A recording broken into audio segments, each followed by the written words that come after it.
हर खबर पर होगी आपकी पकड़। डाउनलोड कीजिए एबीपी लाइव ऐप। नमस्कार, पंचनामा के साथ हाजिर हैं हम 5 एंकर। पंचनामा में दिन की हर बड़ी खबर आपको दिखाएंगे और साथ ही उस खबर के पीछे की खबर भी आपको बताएंगे विस्तार से। बिल्कुल रोमाना, देखिए आज तो पंचनामा में राम मंदिर से लेकर राजस्थान तक तमाम बड़ी खबरें हैं। और देखिएगा आज पंचनामा में सिर्फ खबर नहीं दिखाएंगे, नेताओं से सवाल भी पूछेंगे। बिल्कुल अनुराग, और हम कोशिश करते हैं हर वो बड़ी खबर दिखाने का जिसका ताल्लुकात सीधे आपसे। बिल्कुल शिका, इसके साथ ही पंचनामा में हम जो भी खबरें दिखाते हैं वो कल यानी मंगलवार की सुबह अखबार की सुर्खियां बनती हैं। और इस नए पंचनामा में हमारे साथ एक एक्सपर्ट भी होते हैं और आज हमारे साथ है सुमित अवस्थी। शुक्रिया शगुन। हर खबर के पीछे कोई ना कोई वजह होती है, कोई ना कोई चेहरा होता है, उसको बेनकाब करते हैं हम इस पंचनामा में। तो आइए शुरुआत करते हैं पंचनामा में खबरों का सिलसिला। वो मौका आ गया जब दुनिया का बेहद खतरनाक लड़ाकू विमान राफेल हिंदुस्तान का होने के लिए आसमान में उड़ान भर चुका है। दुश्मनों का काल कहा जाने वाला राफेल बुधवार को भारत की जमीन पर उतरेगा।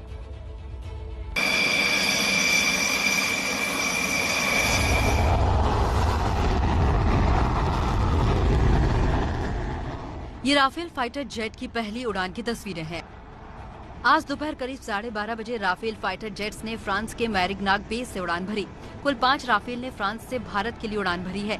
राफेल बुधवार को भारत के अंबाला एयरबेस पहुंचेंगे। 5 में से 2 राफेल ट्रेनर हैं, जबकि 3 फाइटर जेट्स। राफेल की तमाम खासियतों में एक खूबी ये भी है कि ये आसमान में ही रिफ्यूलिंग कर सकता है। भारत के आज के सफर राफेल के साथ फ्रांसीसी वायुसेना की 2 रिफ्यूलर एयरक्राफ्ट भी होंगे। पिछले साल दशहरे के मौके पर रक्षा मंत्री राजनाथ सिंह ने फ्रांस जाकर राफेल की पूजा की थी। अब करीब 10 महीने बाद राफेल हिंदुस्तान आ रहा है। अब देखिए खास तस्वीरें। ये है राफेल जेट का स्क्वाड्रन का बैच। बैच का नाम है गोल्डन एरोज, जिसका मतलब हिंदी में सुनहरे बाण होता है। राफेल की ये स्क्वाड्रन अंबाला में तैनात होगी और राफेल का हर फाइटर जेट अपनी यूनिफॉर्म में ये बैच लगाएगा। राफेल को अगर एक शब्द में आप समझना चाहते हैं तो मान लीजिए कि राफेल विमान आसमान का बाहुबली है। रफ्तार के साथ साथ तकनीक और हमला करने की इसकी जो क्षमता है, इस विमान को युद्ध के मैदान में वो इसे गेम चेंजर बनाती है।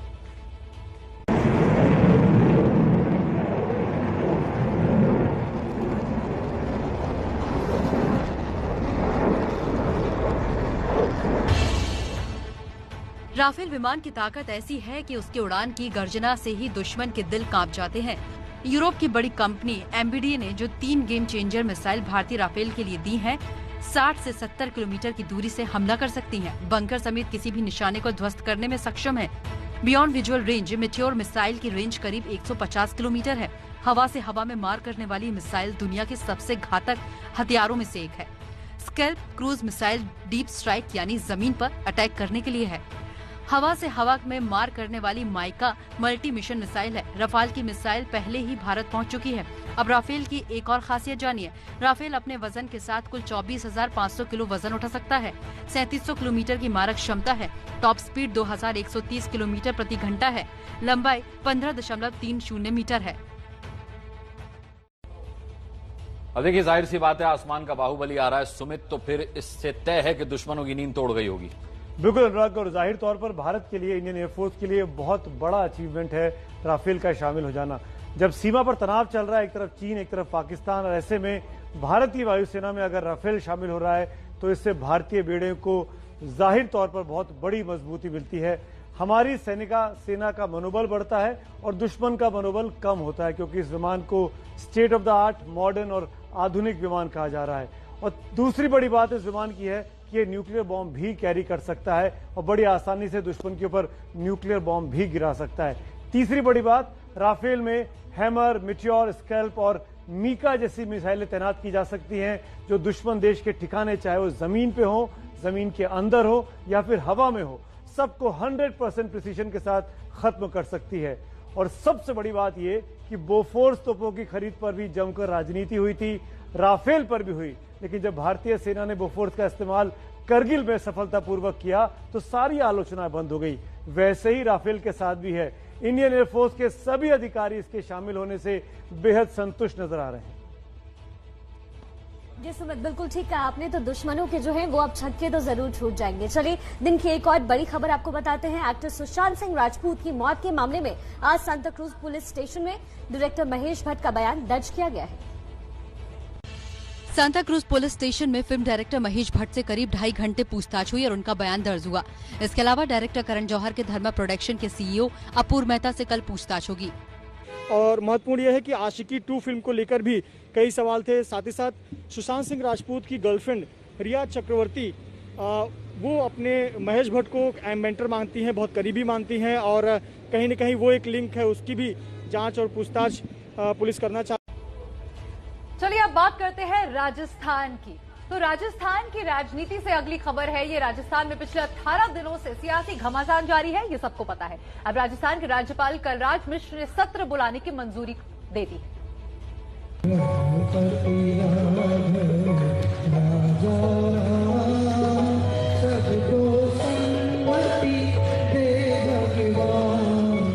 शायद जयपुर के फेयरमाउंट होटल में बज रहे इस भजन की धुन से कांग्रेस राज्यपाल को समझाने की कोशिश कर रही है और कुछ देर बाद कांग्रेस की इस कोशिश का असर भी दिखाई दिया।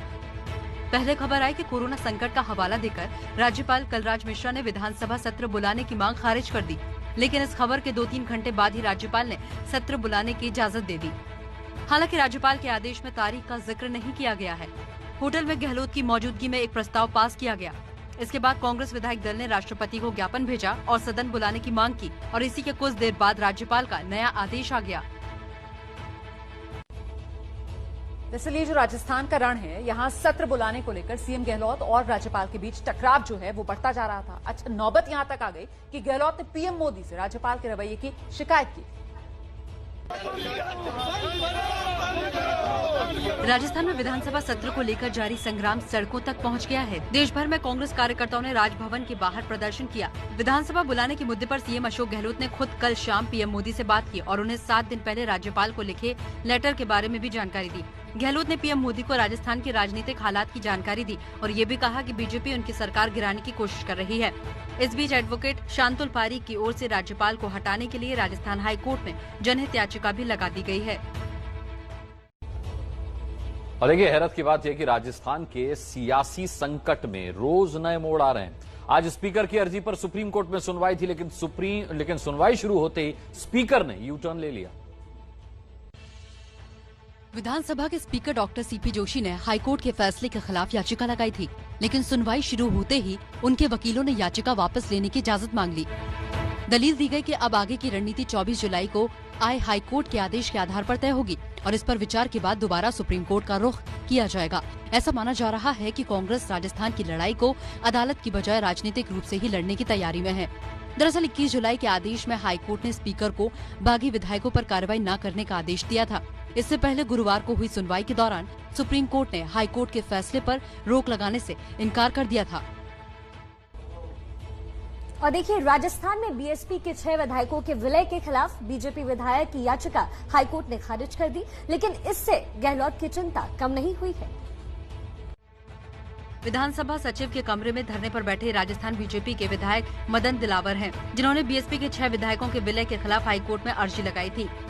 भले ही विधायक की अर्जी को हाईकोर्ट ने खारिज कर दिया हो, लेकिन अब बीएसपी इस विलय के खिलाफ अलग से याचिका लगा सकती है। बीएसपी ने कल कांग्रेस में शामिल होने वाले 6 विधायकों के लिए व्हिप जारी किया था, जिसमें कहा गया था कि जब विधानसभा में फ्लोर टेस्ट हो तो विधायक कांग्रेस के खिलाफ वोट करें।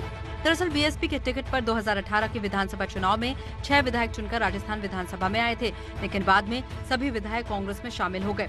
लेकिन बीएसपी का कहना है ये विलय गैर कानूनी है। देखिए, यहाँ पे ये जान लीजिए कि राजस्थान के मंत्री और विधायक 2 हफ्तों से होटल में ठहरे हैं और इसे लेकर अब लोगों में गुस्सा जो है वो बढ़ रहा है।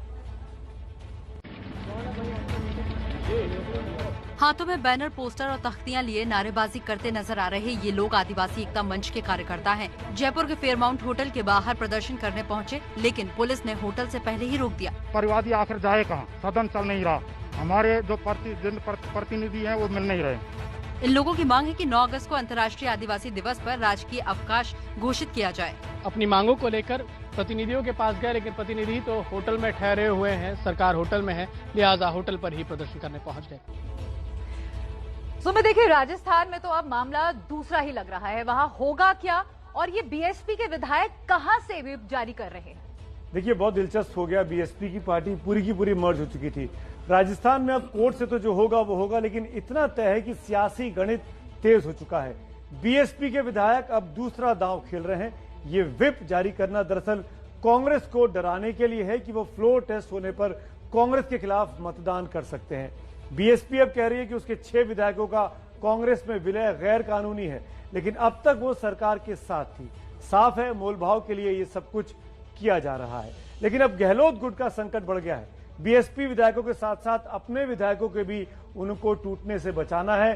कुल मिलाकर राजस्थान में पिक्चर अभी बहुत कुछ बाकी है। आगे बढ़ेंगे, अगली खबर का रुख करते हैं। सुप्रीम कोर्ट ने आज मराठा आरक्षण केस पर सुनवाई 1 सितंबर के लिए टाल दी है। इस खबर को विस्तार से समझिए आप।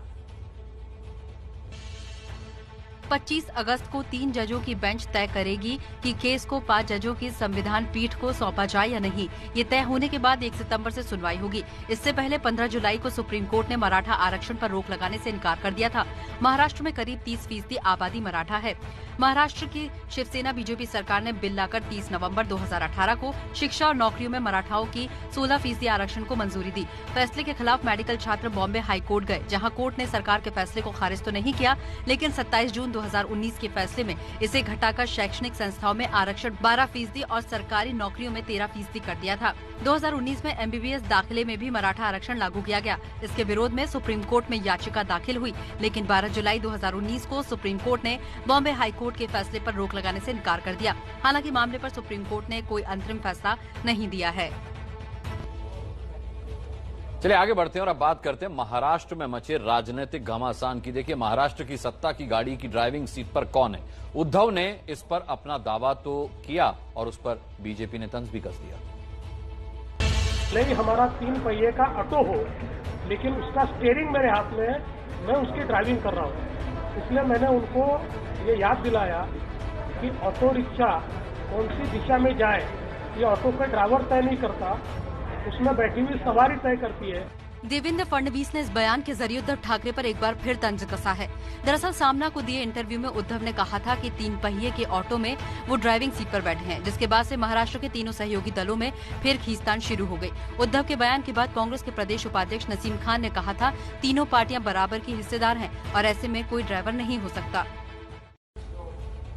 और महाराष्ट्र राजनीति से अब राहुल की राजनीति की खबर। चीनी सैनिकों के घुसपैठ पर मोदी सरकार घेरने वाले राहुल गांधी ने एक बार फिर केंद्र पर हमला बोला है।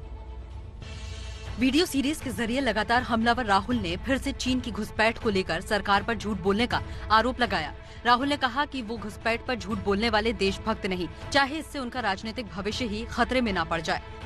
If you as a politician want me to keep quiet and lie to my people, when I'm absolutely convinced, I've seen the satellite photos, I speak to the ex-army people.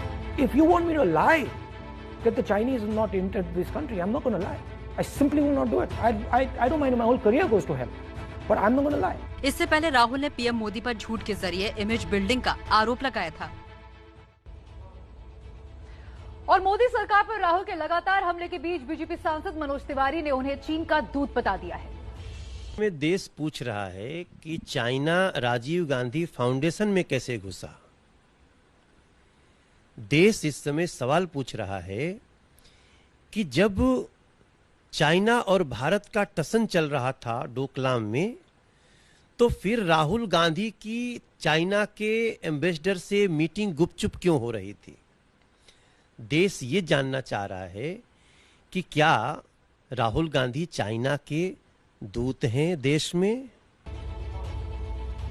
और अब दिन की एक और बड़ी खबर आप जानिए। इन्फोर्समेंट डायरेक्टरेट ने रॉबर्ट वाड्रा के करीबी संजय भंडारी के खिलाफ नया केस दर्ज किया है। ये है संजय भंडारी, हथियारों के डीलर हैं। संजय भंडारी को रॉबर्ट वाड्रा का करीबी बताया जाता है। ईडी ने संजय भंडारी पर मनी लॉन्ड्रिंग का केस दर्ज किया है।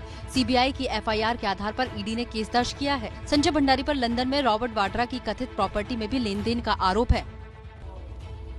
चलिए आगे बढ़ते हैं और आपको एक और अहम खबर देते हैं। सीमा विवाद के बीच रविवार को जब भारत का एक जासूसी सैटेलाइट तिब्बत के ऊपर से गुजरा तो चीन की हालत खराब हो गई। इन तस्वीरों में लाल रंग की जो लकीरें दिख रही हैं, वो भारतीय सैटेलाइट के रूट को दिखा रही हैं।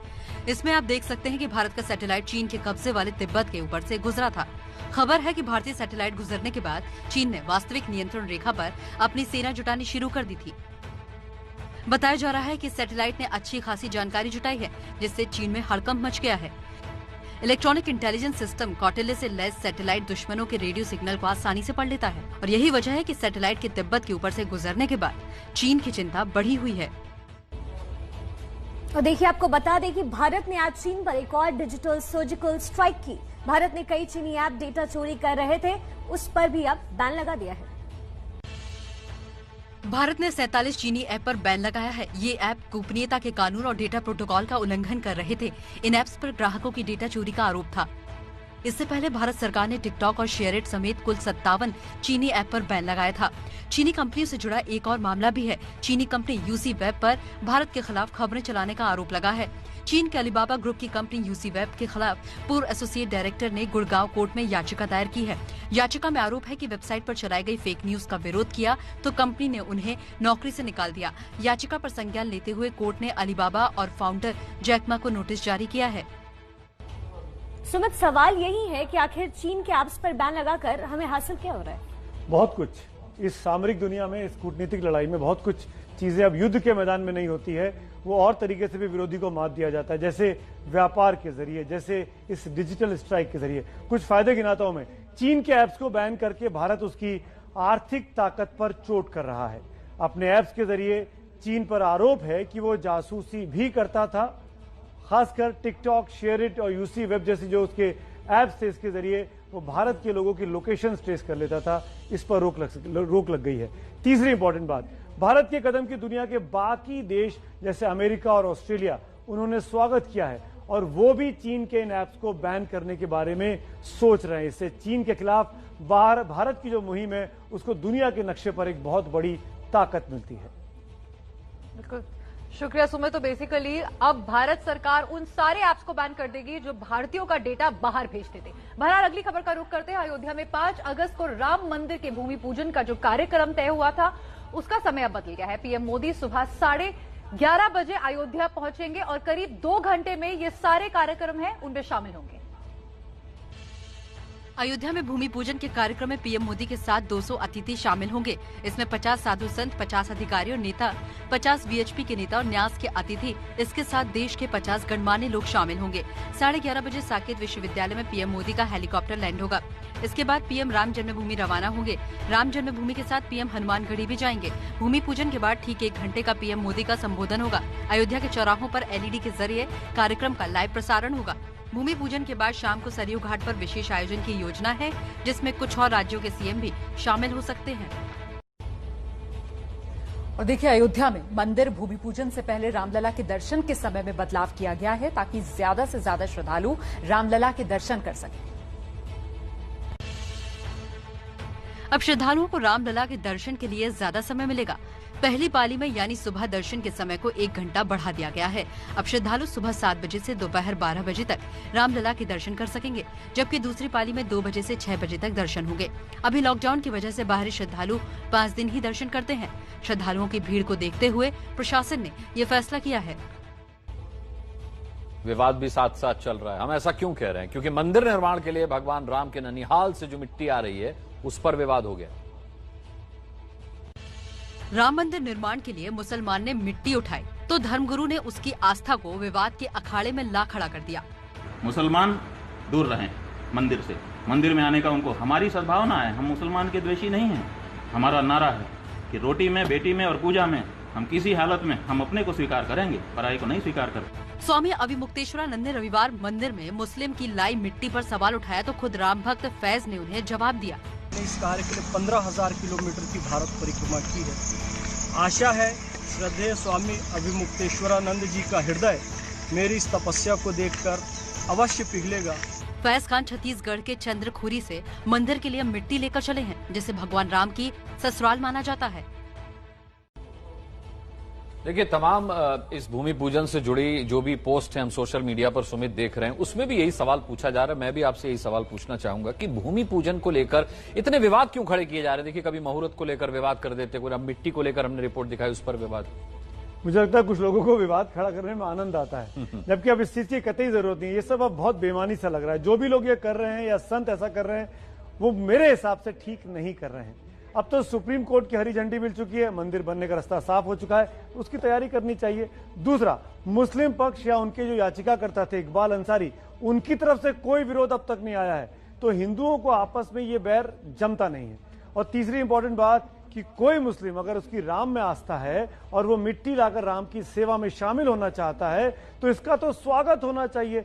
यही तो हमारा हिंदू धर्म सिखाता है, जबरदस्ती का बैर कर रहे हैं। अगली खबर दिल्ली से है, जहां दिल्ली यूनिवर्सिटी में दाखिले की जो प्रक्रिया है वो जारी है। कोरोना की वजह से यहां बदलाव क्या क्या हुए ये समझ लीजिए। दिल्ली यूनिवर्सिटी खाली है। जुलाई के महीने में दाखिले का समुद्र उमड़ता था, पर अब कोरोना का सन्नाटा है। दिल्ली विश्वविद्यालय में दाखिले तो होंगे, पर कोरोना की पाबंदियों और गुंजाइश के बीच। दाखिले के लिए प्रमाण पत्रों की जांच और फीस देने का काम सब ऑनलाइन होगा। पोस्ट ग्रेजुएट दाखिले के लिए ऑनलाइन परीक्षा होगी, पर इंटरव्यू नहीं होगा। स्पोर्ट्स कोटे से दाखिले के लिए जो प्रदर्शन की परीक्षा होती थी वो नहीं होगी, महज प्रमाण पत्र ही काफी होंगे। www.du.ac.in के नाम से ऑनलाइन वर्चुअल हेल्प डेस्क है। इसके अलावा दिल्ली यूनिवर्सिटी की वेबसाइट पर मोबाइल नंबर और ईमेल आईडीज दी हुई हैं।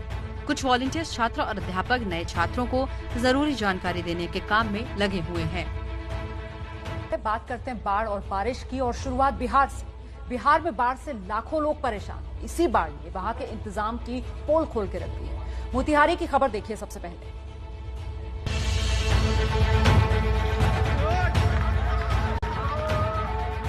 महज 5 सेकंड में ये पुल धराशाही हो गया। ये पुल बिहार के मोतिहारी की सोमवती नदी पर बना था। इस पुल की अहमियत समझिए। ये नेशनल हाईवे 28 को धनगढ़ा से जोड़ता है।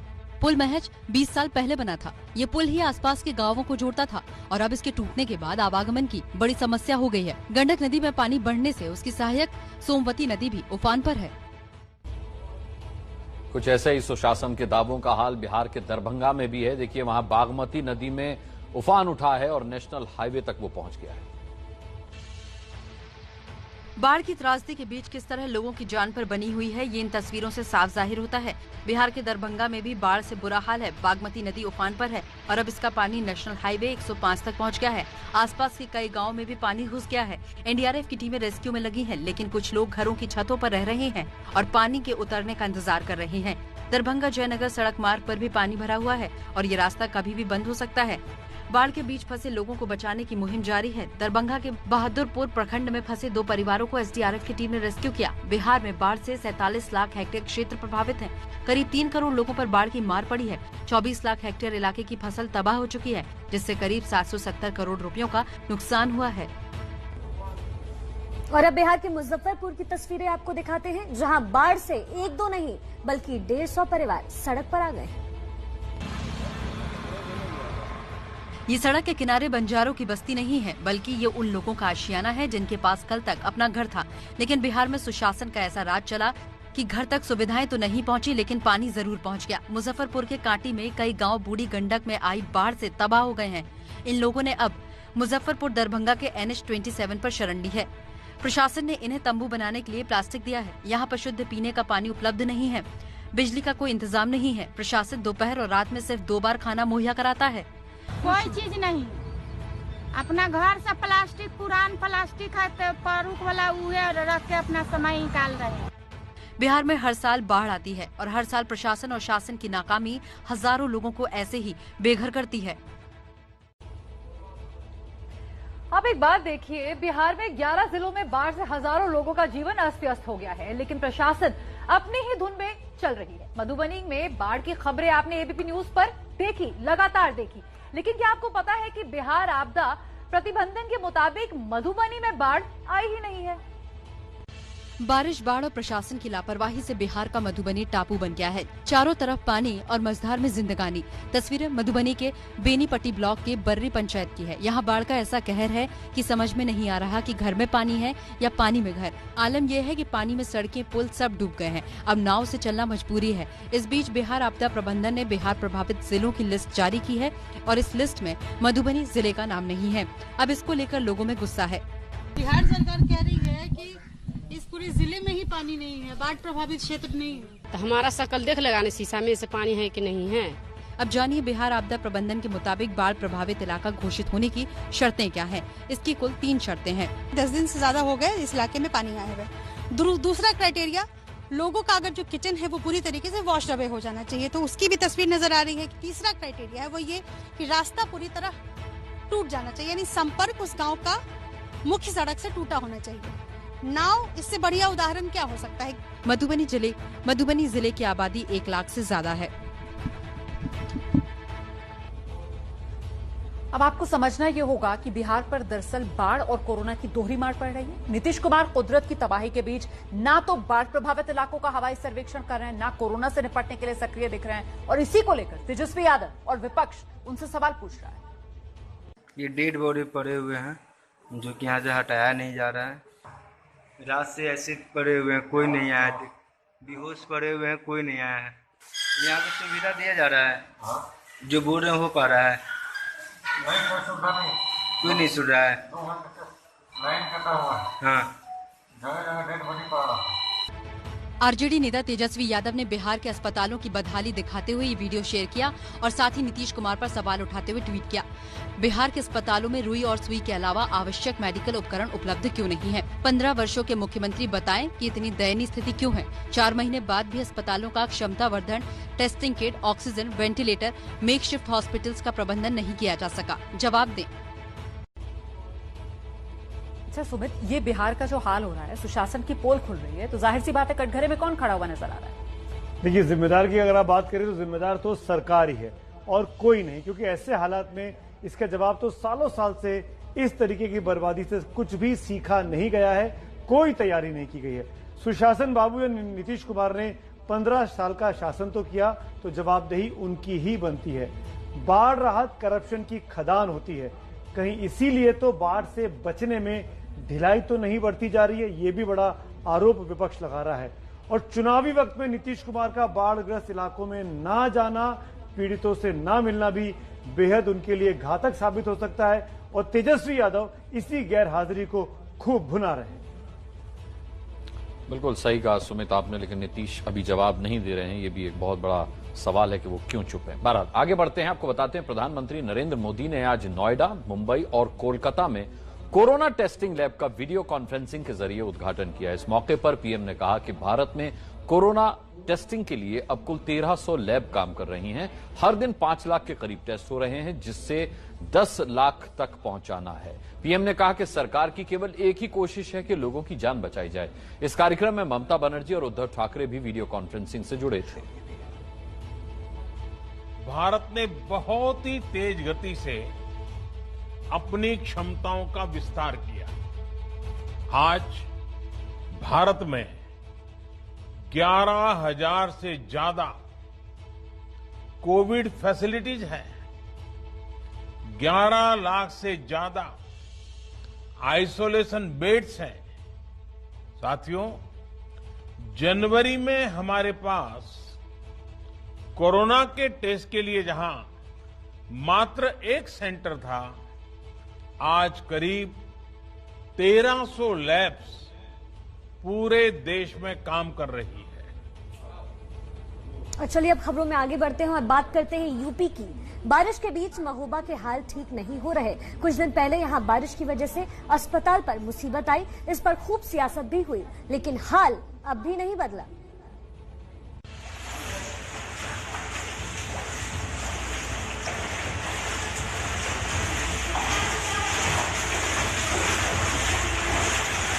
पानी में चलकर एक शख्स मरीज को गोद में उठाकर इलाज के लिए ले जा रहा है। पानी के बीचों बीच ही मरीज का इलाज चल रहा है।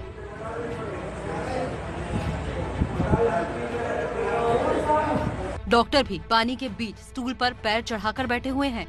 तस्वीरें यूपी के महोबा जिला अस्पताल की हैं। आधे घंटे की बारिश से अस्पताल के इमरजेंसी वार्ड से लेकर ऑपरेशन थिएटर तक पानी भर गया है। दवाइयां और मेडिकल का दूसरा सामान भी पानी में तैरता हुआ दिख रहा है।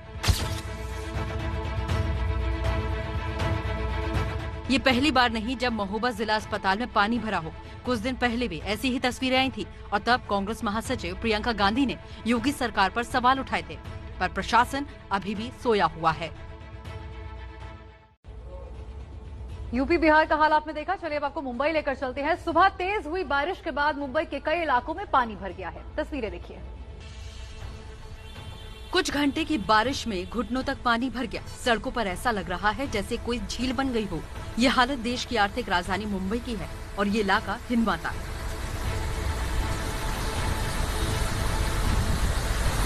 सांता क्रूज मिलन सबवे के नीचे भी जलजमाव हुआ, जिससे लोगों को दिक्कतों का सामना करना पड़ा। बारिश की वजह से कई इलाकों में जाम भी लग गया। ये तस्वीरें वेस्टर्न एक्सप्रेस हाईवे की हैं। मुंबईकरों की इन मुश्किलों के बीच बीएमसी पर सवाल उठ रहे हैं, क्योंकि उसने पिछले महीने ही नालों की सफाई के बड़े बड़े दावे किए थे। बीएमसी ने 2,87,000 मीट्रिक टन गाद साफ करने की बात कही थी। इतना ही नहीं, इस साल बीएमसी ने ड्रेनेज के लिए 900 करोड़ से ज्यादा रुपए बजट तय किया है। पहाड़ी राज्य उत्तराखंड में बारिश के चलते लगातार लैंडस्लाइड की घटनाएं हो रही हैं। चमोली से एक ऐसी तस्वीर सामने आई, लैंडस्लाइड हुआ और हाईवे बंद हो गया। हाईवे से लोग गुजर रहे थे कि अचानक पहाड़ से उठते शोर ने सबकी सांसें रोक दी। चट्टानें टूट टूट कर सड़क पर आ रही थी और लोग इस खौफनाक तस्वीरों को अपने कैमरे में कैद करने लगे। काफी देर पहाड़ का मलबा यूं ही दरकता हुआ सड़क पर आता रहा और चारों ओर धुआं सा छा गया। चमोली की गौचर में जहां ये लैंडस्लाइड हुई है, वहां से आईटीबीपी का कैंप काफी पास है। लैंडस्लाइड के चलते बद्रीनाथ हाईवे बंद हो गया और गाड़ियां रास्तों पर फंस गई। हाईवे से मलबा हटाने के लिए प्रशासन की टीम लगातार जुटी हुई है। अब आपको असम का हाल दिखाई देते हैं, जहां ज्यादातर इलाके जो हैं वो ब्रह्मपुत्र नदी के कहर से त्राहिमाम कर रहे हैं।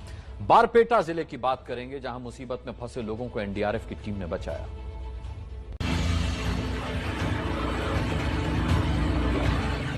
असम के बारपेटा जिले का दीघरपाम गांव जब चारों तरफ से बाढ़ से घिर गया तो एनडीआरएफ की पहली बटालियन ने नावों के जरिए रेस्क्यू ऑपरेशन चलाया। एक तो कोरोना की मार, ऊपर से बाढ़। एनडीआरएफ की टीम ने बाढ़ में फंसे हुए लोगों के पहले हाथ सैनिटाइज करवाए, उनके मुंह पर मास्क लगाया, फिर उनका टेम्परेचर चेक किया और तब जाकर एक एक करके उन्हें अपनी बोट में बिठाया। ब्रह्मपुत्र नदी की बाढ़ में पूरा इलाका डूबा हुआ है। जहां पैदल चलते थे वहां अब नाव ही इकलौता जरिया है। एनडीआरएफ की ये बोट ही रेस्क्यू ऑपरेशन में काम आ रही है। एनडीआरएफ की टीम बाढ़ से 2600 से ज्यादा लोगों और 20 मवेशियों को निकाल चुकी है। और चलिए अब खबरों के सिलसिले को आगे बढ़ाते हैं। देखिए, बकरीद पर यूपी में विवाद फिर गर्मा सकता है। बीजेपी विधायक नंद कुमार गुर्जर ने कहा है कि वो अपने क्षेत्र में कुर्बानी नहीं होने देंगे। बकरीद से पहले कुर्बानी का मुद्दा एक बार फिर यूपी की राजनीति में गर्मा गया है। इस बार बयान दिया है गाजियाबाद से लूनी के विधायक नंद किशोर गुर्जर ने। इस तरह सनातन धर्म में पहले बलि दी जाती थी, अब उसकी जगह नारियल जो है उसको फोड़ करके बलि की पूर्ति की जाती है, बकरे को नहीं काटा जाता। इसी तरह मेरा भी इस्लाम धर्म के मानने वालों से निवेदन है कि वो भी अपने पवित्र चीज़ को, अपने बच्चे को बलि नहीं करता है। अगर ज़्यादा कोई ये कहता है कि मुझे कुर्बानी देनी है तो अपने बच्चे की बलि दे।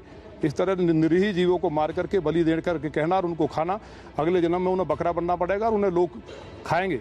इससे पहले समाजवादी पार्टी के सांसद शफीकुर रहमान ने बकरीद के मौके पर बाजारों और मस्जिदों को खोलने की मांग की थी, जिस पर बीजेपी विधायक संगीत सोम ने उन्हें कानून का पालन करने की हिदायत दी थी। चलिए पंचनामा में आगे बढ़ते हैं और अब बात करते हैं कोरोना की। खतरा यह है कि महाराष्ट्र, कर्नाटक, तमिलनाडु और बिहार जैसे राज्यों में नए केस तेजी से बढ़ रहे हैं। देश में कोरोना के केस बढ़कर 14 लाख के पार पहुंच चुके हैं। पिछले 24 घंटे में 49,931 नए केस दर्ज किए गए हैं, जबकि 708 लोगों की मौत हुई है, जिसके बाद संक्रमितों की कुल संख्या 14,35,453 पहुंच गई है। वहीं अब तक कुल 32,771 लोगों की कोरोना से जान जा चुकी है। हालांकि राहत की बात यह है कि इस बीमारी से ठीक होने वालों की तादाद लगातार बढ़ रही है। अब तक 9,17,568 कोरोना मरीज ठीक हो चुके हैं। वहीं 4,85,114 केस फिलहाल एक्टिव हैं। लेकिन राजधानी दिल्ली से कोरोना को लेकर अच्छी खबर, और वो ये कि दिल्ली में अब केसेस जो हैं वो कम आने शुरू हो रहे हैं। 24 घंटे में दिल्ली में कोरोना के सिर्फ 613 नए केस आए हैं। जुलाई के महीने में दूसरी बार है जब एक दिन में केस 1000 से कम आए हैं। 20 जुलाई को 954 केस आए थे। अच्छी बात यह है कि दिल्ली में रिकवरी रेट भी बढ़कर 88.68% हो गई है, यानी 100 में से 89 लोग ठीक हो चुके हैं।